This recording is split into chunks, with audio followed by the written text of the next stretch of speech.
Hello, everybody. Welcome to the DayLife Mary show. Can you tell I'm trying to be more relaxed about things today? Just let things happen. If you are new to this show, I always start out mentioning my sponsor, the Automat. This show is sponsored by the Automat, and if you are watching this, you should make a wash of belief.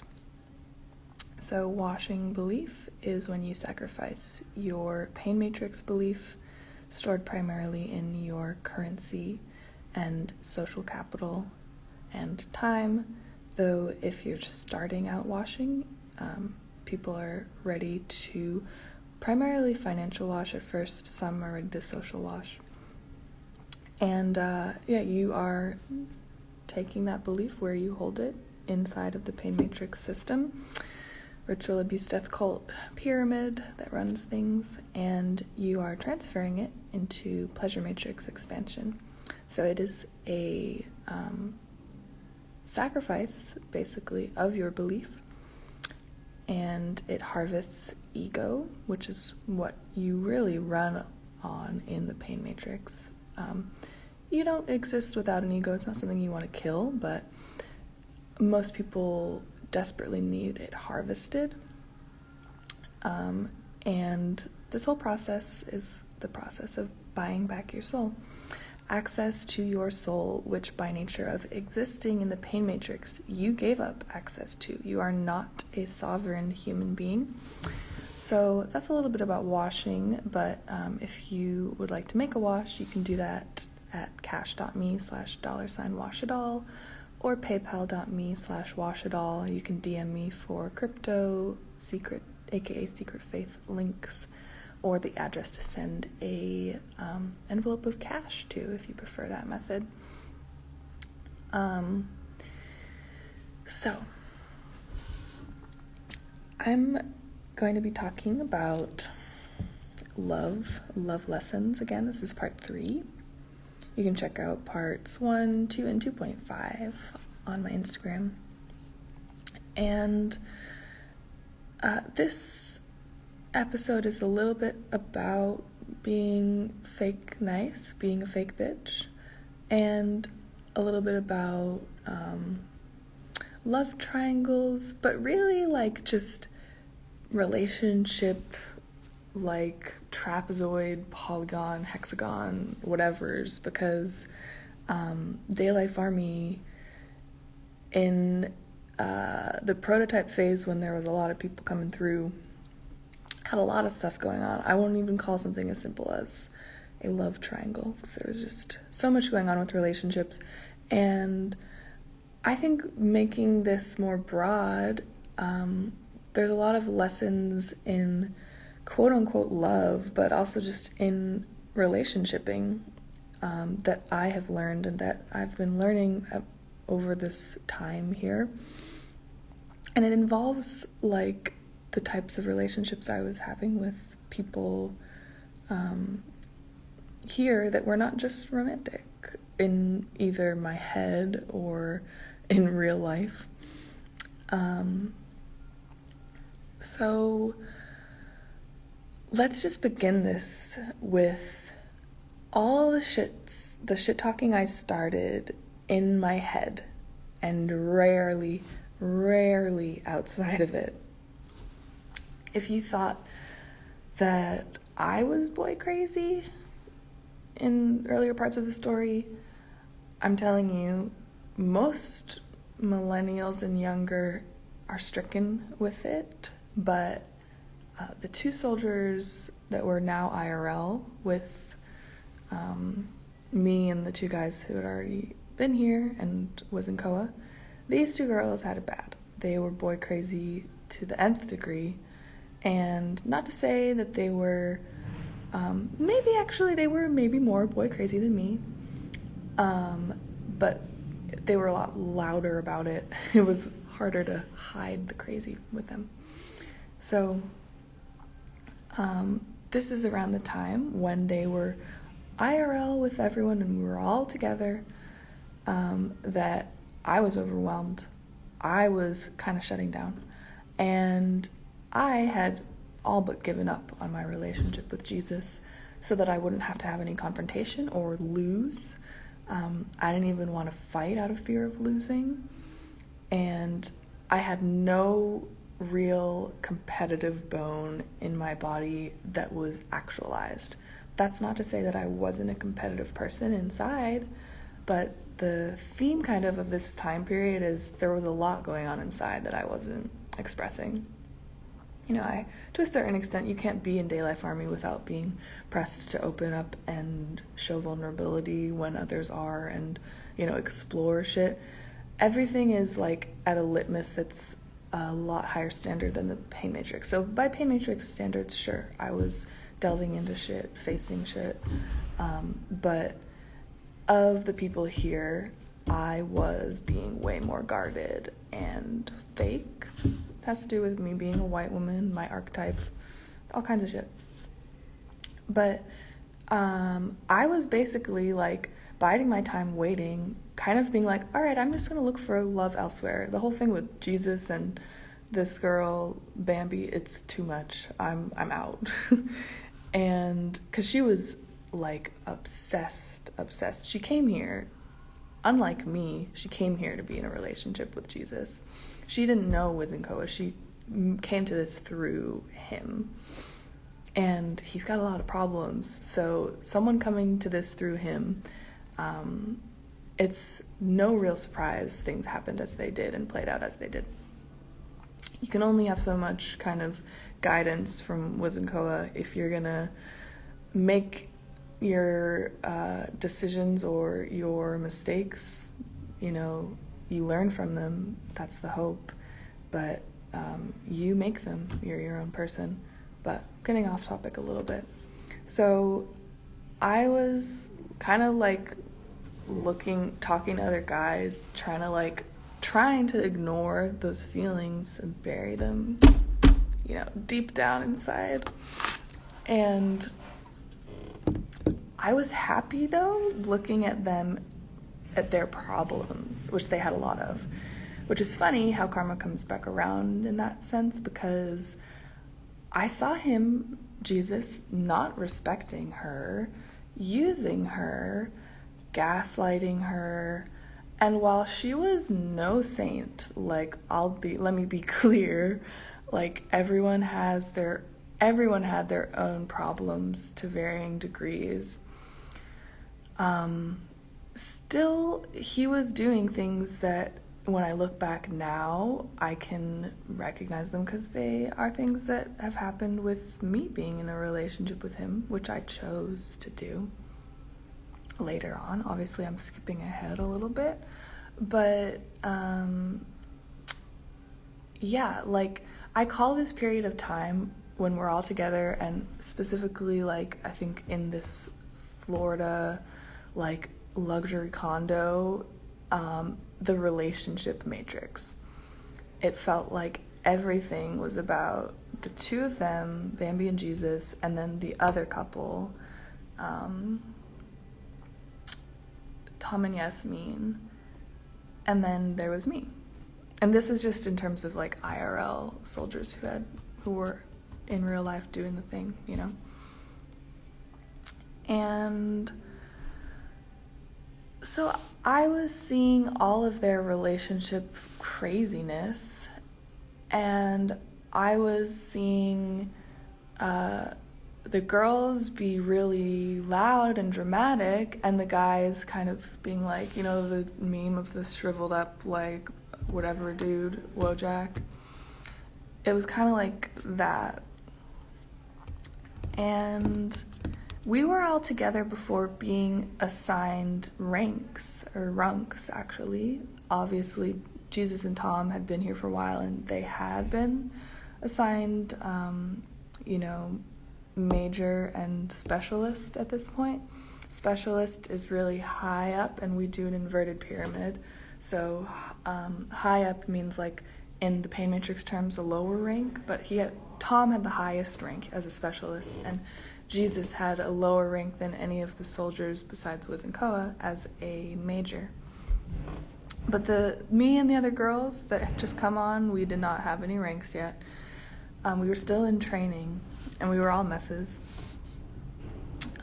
More so than Tom and Jesus, but really that was just because they had been here longer. And we were all messy and able to be messy because Wiko was, which they aren't there to do, but end up sometimes doing, were kind of just babysitting us by giving us too many pep talks, too many whiteboard sessions for what we were paying in, like, our vibe and everything, in every sense of the word, in the social economy. We were getting a lot. I don't know, I just remember people coaxing Yasmin down from her, like, daily screaming meltdowns about having small tits, or that her boyfriend didn't like her, which was something she completely created in her head that I saw start to drive him actually away because of how she was acting. Like, screaming meltdowns, craziness. And like I said, this was like the relationship matrix. In my head, I was kind of calling it that, like, huffing. Yet I was not giving or asking for attention or making it something else by contributing something else, like a stronger vibe. I was basically like shying away wallflower white girl because there was like a fucking trans black Asian bitch and this half black stripper from Queens, and they were so loud, and I was like, take it. Like, I'm not gonna compete. I'm coming already from such a socially anxious background, and this is just like so much kind of like shit that I'm not used to. And the vibe was generally like, I'm gonna recede and kind of just like going back to Hungry Ghost, not gonna contribute and just watch, and therefore I can think I'm, less of a mess and judge people in my head. But hey, I mean, there was a lot to judge.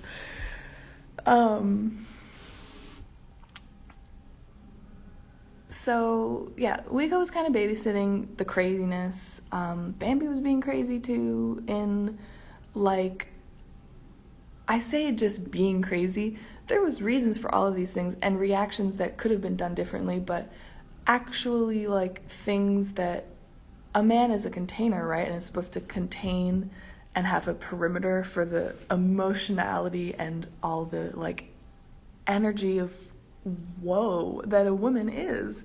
And when a man can't be like a adequate container and hold up the perimeter, the woman will go crazy. Like, they're looking for and testing that. And the guys were doing their best with some coaching, but like they were clearly not keeping these women, I'm gonna say, like, keeping them in line. Like, they wanted that, they needed that. And like Yasmin was going around like fucking throwing tables in public. Like, she was reacting poorly, but still reacting to a situation. And all of this is like getting a little bit about other people, but I was having these relationships, and this is what was like the people that I was with and what was happening. And I have all kinds of thoughts about how I would do things differently. But I was pretending that I wasn't interested in Jesus, basically. Even when Bambi would kind of like confront me alone in weird ways and be like, so, like, if you had the possibility to have sex with Jesus somehow, would you do it? And like asking me like these loaded questions that were very invulnerable, because she was always doing like kind of roundabout things where she wasn't like showing her cards or why she was doing something, and just, she was like 21. She was young. It was obvious in a lot of the ways that she would act. But so she would like kind of seem a little crazy to do that, and then go downstairs and like stare deep into his eyes, and he'd be like stop staring at me, like this is not a relationship, this is like an obsession. And at least she was being openly herself. I hid that shit, whatever it was that I was feeling. And, you know, it was mouse times. It was my mouse era. And there is nothing that you can't really hide shit from most people, but especially like these two girls, they sniffed out my fake news, and they kind of hated it for me. And I got into fights with Yasmin sometimes, who was always mad at me being fake, and I like would deny it, deny that I was thinking things that I was thinking, not let out what I was thinking or feeling. And I like proceeded to always watch this like utterly retarded drama between them all and be like, well, I'm not that pathetic, and meanwhile I'm just hiding my shit better. And in all reality, like, they could have kept a bit more to themselves, whereas I could have been a bit messier and more open. And it's funny how there's different behaviors in different contexts, aka in the context of different people, different genetic stories. The behaviors are helpful or effective or efficient for some, and the same behaviors are ineffective and inefficient for others. That's why knowing your day type, aka your archetype, is so important.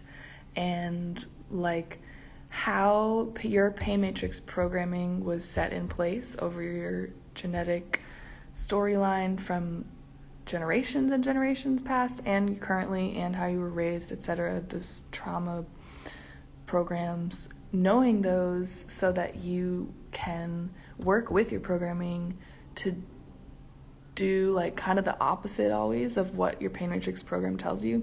So a pain matrix program tells a crazy half black ex-stripper to go crazy and throw a table when she's feeling upset and like say everything on your fucking mind possible and never shut up. And really that person would do better to reel it back and hold things closer to the heart without having immediately to express it no matter what and what would happen to them. And she had like shit happen to her that none of that ever worked in her favor. She was getting in trouble before she came here with, you know, the cops, or just like getting injuring others. Like, whereas me, I was someone who did the total opposite, held everything in, was fucking emotionally and spiritually constipated, didn't say anything to anyone about how I actually was feeling, was just feeding off of people by doing that, and could have taken that behavior in that context that was not good, or good is not the right word, efficient or effective for being human, and done it myself and had it be like a great thing that would have made a lot of things better and my relationships a lot different. So I guess this is also about like hiding vulnerability, kind of like part 2. And for all of the white women watching, because that's the story I have experience with, get real. Everyone senses who you are and what you're thinking and feeling anyways. And in my experience, I always felt better after expressing my true thoughts, feelings, self, even if she was a self that in my eyes was like an unlovable, evil bitch. People want to see that, actually, especially from a mousy good girl, white woman like myself. And white women who show that as it's like against their quote-unquote nature, when really that's just your pain matrix programming. People don't have a lot of fucking shit to unpack before they get to their true nature. A lot of the times it's just your true programming. Like, if you can get past that, you will be more respected, actually. And fuck being liked by people, that might not be the case if you're more of your honest self, but you'll be, if you're a mean bitch, you'll be a mean, honest bitch.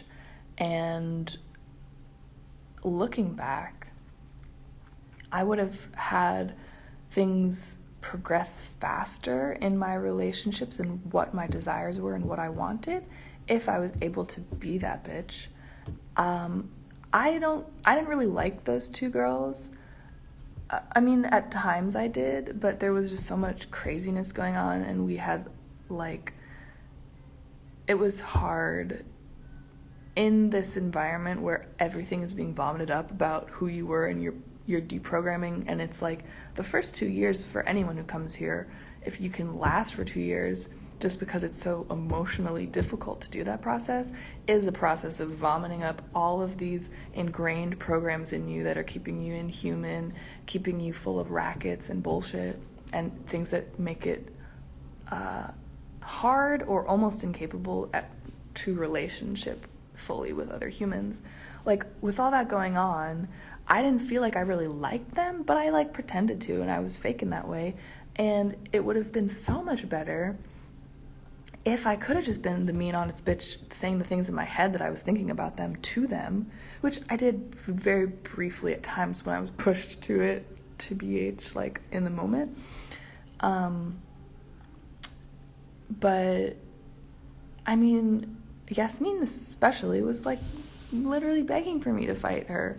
I'm talking about, like, with words, for everyone who's don't get any ideas or anything.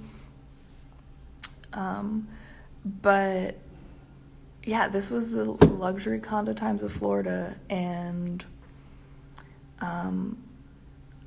as you can tell from how little I'm talking about him, I wasn't really talking to Jesus much during this time. I literally did kind of just, like, take my hands off of all of that shit, and I, like, was just like, okay, that's too much.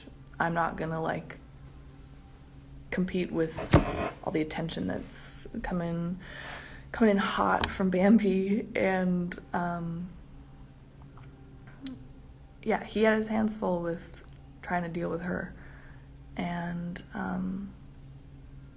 but I was at least somewhat delving into who I was and my relationship with myself and what it was like to be around a bunch of other people. Little did any of us know, right around that end of that period, we were getting our ranks, or our runks, and Wiko was planning for our messy selves, planning the next steps for us as we were currently destroying the good lodgings and space we had with infantile, boy crazy behavior, checked out behavior from me. So things were about to change, as they always do. Like I said before, constant growth. Sometimes you gotta shake things up a little bit. And yeah, I think that I'll leave it at that.